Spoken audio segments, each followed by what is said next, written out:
Hello friends, Sonal Sajith YouTube channel welcome. My name is Sonal Sajith. Now in this video, I will show you the screen side of a bike. This is a bike. You can see the color is dim. Okay, now you can see the bike.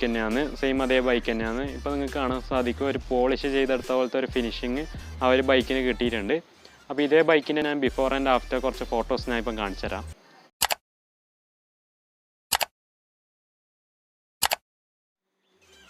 അപ്പോൾ ഇതെങ്ങനെ ചെയ്യുന്ന അറിയാൻ വേണ്ടി എൻ്റെ video മുഴുവനായി കാണുക. നിങ്ങൾ എൻ്റെ ചാനൽ ആദ്യമായിട്ടാണ് കാണുന്നതെങ്കിൽ താഴെ കാണുന്ന സബ്സ്ക്രൈബ് ബട്ടൺ പ്രസ് ചെയ്ത് സബ്സ്ക്രൈബ് ചെയ്യേണ്ടതാണ്. കൂടിയുള്ള ബെൽ ഐക്കൺ കൂടി എനേബിൾ ചെയ്താൽ ഞാൻ ഇടുന്ന വീഡിയോസ് നോട്ടിഫിക്കേഷൻ നിങ്ങൾക്ക് പെട്ടെന്ന് ലഭിക്കുന്നതായിരിക്കും. അപ്പോൾ നമുക്കെന്നാ ഇനി വീഡിയോയിലോട്ട് പോകാം.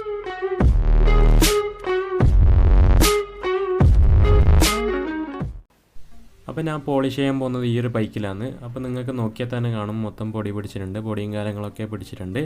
കുറച്ചാലേ ഒന്ന് കഴുകിയിട്ട് അതുകൊണ്ടാണ്. അപ്പോൾ ആദ്യം തന്നെ നമുക്ക് ഇതിനൊന്ന് നല്ല വൃത്തിയായി കുളിപ്പിച്ചെടുക്കാനുണ്ട്. അതിനുശേഷം മാത്രമേ നമുക്ക് പോളിഷ് പരിപാടിയിലേക്ക് നീങ്ങാൻ കഴിയൂ.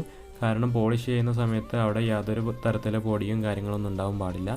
ഉണ്ടായാലും അവിടെ ഒരു പെർഫെക്ഷൻ കിട്ടില്ല. ഇത് ചെയ്യുമ്പോൾ ആ ഒരു ഷൈനിങ്ങും കാര്യങ്ങളൊന്നും കിട്ടില്ല. അപ്പോൾ ആദ്യം തന്നെ നന്നായി വൃത്തിയാക്കി കഴുകിയെടുക്കണം ഈ ഒരു ബൈക്കിനെ. അപ്പം വാഷ് ചെയ്യാൻ വേണ്ടി ഞാൻ ഉപയോഗിക്കുന്നത് എല്ലാവരും ഉപയോഗിക്കുന്ന പോലെ തന്നെ ഷാമ്പൂ വാട്ടറിൽ മിക്സ് ചെയ്ത ആ സൊല്യൂഷൻ തന്നെയാണ്. അപ്പോൾ സ്ക്രബ് ചെയ്യാൻ വേണ്ടി ഞാൻ ഉപയോഗിക്കുന്ന ഒരു കോട്ടൺ തുണിയാണ്. അപ്പോൾ കോട്ടൺ തുണി തന്നെ യൂസ് ചെയ്യാൻ ശ്രമിക്കുക. അത് വെച്ച് നന്നായി സ്ക്രബ് ചെയ്തിട്ട് വൃത്തിയാക്കണം. ഇനി അപ്പോൾ ആദ്യം തന്നെ വെള്ളം ഉപയോഗിച്ച് നന്നായി എല്ലാ ഭാഗത്തും സ്പ്രേ ചെയ്ത് കൊടുക്കണം. എല്ലാ ഭാഗത്തും കൃത്യം ഗ്യാപ്പിലെല്ലാം കറക്റ്റായിട്ടൊന്ന് വെള്ളമടിച്ച് സ്പ്രേ ചെയ്ത് കൊടുക്കുക. സ്പ്രേ ചെയ്തതിന് ശേഷം ഇനി ആ ഒരു ക്ലോത്ത് ഉപയോഗിച്ച് നന്നായി സ്ക്രബ് ചെയ്ത് കൊടുക്കുക. എല്ലാ ഭാഗത്തും നന്നായി ക്ലീൻ ചെയ്ത് വേണം.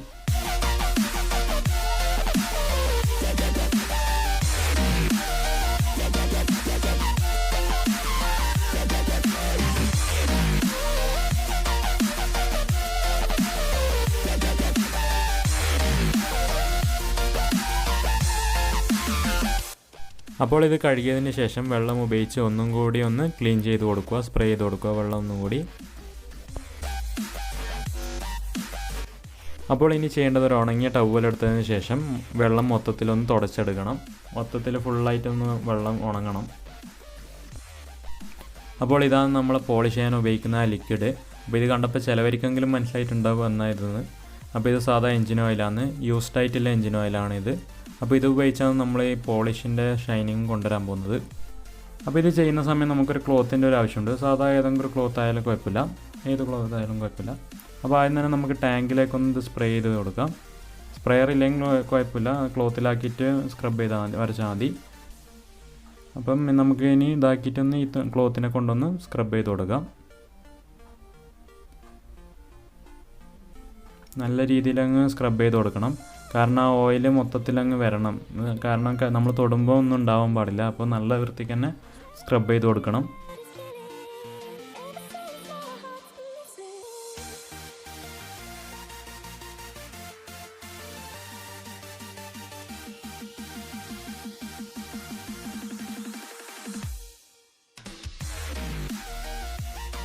അപ്പോൾ നിങ്ങൾക്കിപ്പോൾ കാണാൻ സാധിക്കും ഒരു പോളിഷ് ചെയ്തെടുത്ത പോലത്തെ ഒരു കോട്ടിങ് ഇപ്പോൾ ഇതിന് കിട്ടിയിട്ടുണ്ട്. അപ്പോൾ നിങ്ങൾക്ക് കാണാൻ നല്ലൊരു ഷൈനിങ് ഉണ്ട്. അപ്പോൾ ഇനി എല്ലാ പാർട്സിലും ഇതേപോലെ തന്നെ ചെയ്ത് കൊടുക്കുക. അപ്പോൾ അടുത്തതായി ഞാൻ ചെയ്യുന്നത് മഡ് ഗാർഡിലാണ്. അപ്പോൾ മഡ് ഗാർഡിൽ ചെയ്യുന്നതിന് മുമ്പേ ഞാൻ കയ്യിൽ കുറച്ച് ഓയിലാക്കിയിട്ട് ഒരു പാർട്ടീഷൻ ചെയ്ത് കൊടുക്കുന്നുണ്ട്. അതായത് ലൈൻ ഇട്ട് കൊടുക്കുന്നുണ്ട്. അതിനാ വെച്ചാൽ ആ ഡിഫറൻസ് കാണിക്കാൻ വേണ്ടിയിട്ട്, അത് ചെയ്തിട്ടും ചെയ്യാത്ത ഭാഗത്തും വരുന്ന ഡിഫറൻസ് കാണിക്കാൻ വേണ്ടിയിട്ടാണ്. അപ്പോൾ ആ ഒരു ലൈനിൻ്റെ താഴേക്കാണ് ഞാനിപ്പം ഈ ഒരു സംഭവം ചെയ്യുന്നത്. അപ്പോൾ നിങ്ങൾക്ക് കാണാൻ കഴിയും രണ്ടും തമ്മിലുള്ള ഡിഫറൻസ്, ഷൈനിങ്ങിൻ്റെ ഡിഫറൻസ് നല്ല വ്യത്യാസമുണ്ട് രണ്ടും തമ്മിൽ. അപ്പോൾ നന്നായി സ്ക്രബ് ചെയ്ത് കൊടുക്കണം. നല്ല രീതിയിൽ തന്നെ സ്ക്രബ് ചെയ്ത് കൊടുക്കണം ആ ഒരു ക്ലോത്തിനെ കൊണ്ട്.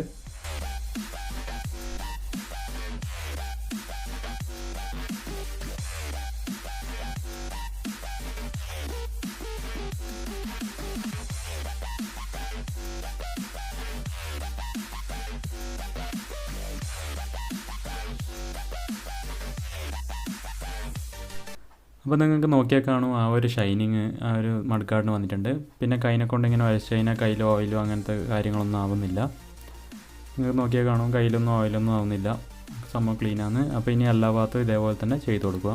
എല്ലാ ബോഡി പാർട്സിനും ചെയ്ത് കൊടുക്കണം. പിന്നെ എൻജിൻ ഭാഗത്തും ആക്കി കൊടുക്കണം. അങ്ങനെ എല്ലാ ബോഡി മൊത്തമായിട്ട് ചെയ്ത് കൊടുക്കണം. അത്രയും നല്ലതാണ് ചെയ്ത് കൊടുത്താൽ. അപ്പോൾ നിങ്ങൾ ചെയ്യുമ്പോൾ ഇത് മെറ്റൽ പാർട്സിലൊക്കെ ചെയ്യണം. കാരണം അങ്ങനെ ആക്കി കൊടുത്താൽ അവിടെ തുരുമ്പിക്കാനുള്ള ചാൻസ് അത്രയും കുറയും. അപ്പം മെറ്റൽ പാർട്സിനൊക്കെ ഇത് നന്നായിട്ട് തന്നെ ചെയ്ത് കൊടുക്കണം.